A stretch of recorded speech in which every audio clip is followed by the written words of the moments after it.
দেশটা কারো বাপের না। তুমি কে আমি কে বিকল্প বিকল্প। মাননীয় স্পিকার, হাজার মানুষের আত্মত্যাগ, তার ফসল হচ্ছে আজকের এই সংসদ।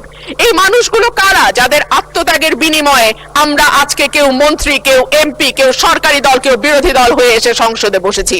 মাননীয় স্পিকার, তাদের স্বপ্ন কি ছিল? তারা জানতো তাদের এই আত্মত্যাগের বিনিময়ে তারা কিন্তু কেউ মন্ত্রী হবে না, এমপিও হবে না। তারা ছিল সাধারণ মানুষ, একেবারে খেটে খাওয়া সাধারণ জনগণ বাংলাদেশের। তারা একটা স্বপ্ন দেখেছিল, একটা নতুন বাংলাদেশ তৈরির স্বপ্ন, একটা নতুন রাজনীতি নির্মাণের স্বপ্ন, একটা নতুন চিন্তার জন্ম দেওয়ার স্বপ্ন, এবং সর্বোপরি সকলের জন্য যেই ভীষণ রকম বৈষম্য আমরা দেখেছি গত কয়েক বছর, সেখান থেকে মুক্ত হয়ে সকলকে নিয়ে, সকলকে একসাথে করে একটা বাংলাদেশের স্বপ্ন।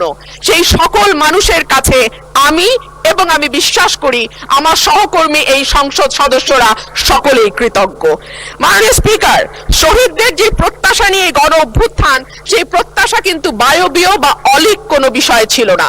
এখনো যদি আমরা দেয়ালে দেয়ালে তাকাই, আমরা দেখব তারা তাদের স্বপ্নের কথা দেয়ালে লিখে গেছে। উই ওয়ান্ট জাস্টিস, কিংবা দেশটা কারো বাপের না, তুমি কে আমি কে বিকল্প বিকল্প। আসছে ফাগুন, আমরা হব দ্বিগুণ। শোনো মহাজন, আমরা অনেকজন। Change the rules, be a voice not echo. দিনে নাটক, রাতে আটক, নাটক কম করো প্রিয়। হামাক ব্যাটাক মারলু কেন? এমন হাজার প্রশ্ন, লক্ষ জিজ্ঞাসা।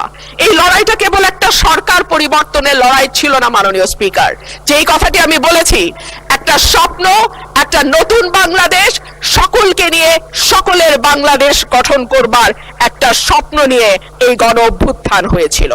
মাননীয় স্পিকার, আমরা স্বপ্ন দেখেছিলাম ধর্ম, বর্ণ, জাতিগোষ্ঠী বা লৈঙ্গিক পরিচয়ের ভিত্তিতে কাউকে অপর বা আদার করে দেয়া হবে না। মাননীয় স্পিকার, আমি খুব বিনয়ের সাথে বলি, এই আন্দোলনের সম্মুখ সারিতে ছিলেন নারীরা। এক ঝাঁক নতুন প্রজন্মের তরুণ মুখ আমরা পেয়েছিলাম। সেই নারীরা এক বছর পার না হতে হারিয়ে গেলেন কেন 7 জন নারী সাংসদের এই সংসদে, সেই প্রশ্নটা আমি আপনাদের কাছে রেখে যাচ্ছি। মিছিলের সামনের সারিতে নারীর প্রয়োজন হয়, পুলিশের টিয়ার শেল, লাঠিচার্জের সামনে নারী ঢাল হয়ে ধারায়, অস্থির সময় নারীর সাহায্য ছাড়া পার হওয়া যায় না, আর সবকিছু যখন ঠিক হয় তখন নারী হয়ে যায় ট্রোলের বস্তু। নারীর পোশাক, নারীর চেহারা, নারীর কথা, নারীর হাসি, সবকিছুই তখন হাসির খোরাকে পরিণত হয়। মাননীয় স্পিকার, আমি আপনার মাধ্যমে আজকের সংসদে আরেকটি কথা বলে যাই। 52% মানুষকে পেছনে ফেলে নতুন বাংলাদেশ রচনার কোনো চিন্তা যদি কেউ করে থাকে, সেটা কখনো সম্ভব না, কোনো দিন সম্ভব না।